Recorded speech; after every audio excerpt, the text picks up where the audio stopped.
નમસ્કાર, હું Rinku Prajapati public India ન્યૂઝમાં આપનું સ્વાગત કરું છું। શરૂઆત કરીએ આજના સમાચારની।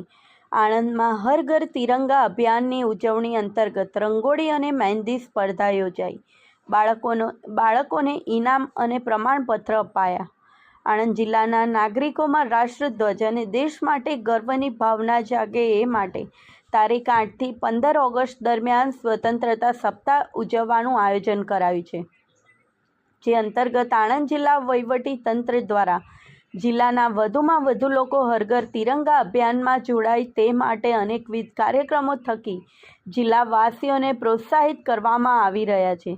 ત્યારે આણંદ જિલ્લા પંચાયત હસ્તકની નગર શિક્ષણ સમિતિ દ્વારા આણંદ નગરપાલિકાના પ્રમુખ સ્વામી કોમ્યુનિટી હોલ ખાતે હર ઘર તિરંગા અભિયાનની ઉજવણીના ભાગરૂપે રંગોળી અને મહેંદી સ્પર્ધાનું આયોજન કરવામાં આવ્યું હતું। નગર શિક્ષણ સમિતિ દ્વારા યોજાયેલા સ્પર્ધામાં આણંદ નગરપાલિકા હસ્તકની 27 શાળાઓમાંથી શાળા કક્ષાએ વિજેતા થયેલા 120 બાળકોએ ભાગ લીધો હતો।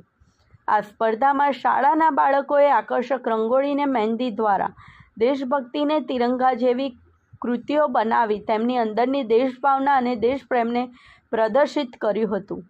આ બંને સ્પર્ધાઓમાં પ્રથમ, દ્વિતીય અને તૃતીય ક્રમાંક મેળવનાર બાળકોને પ્રમાણપત્ર અને ઇનામ આપવામાં આવ્યા હતા, જ્યારે અન્ય તમામ બાળકોને પ્રમાણપત્રનું વિતરણ કરવામાં આવ્યું હતું।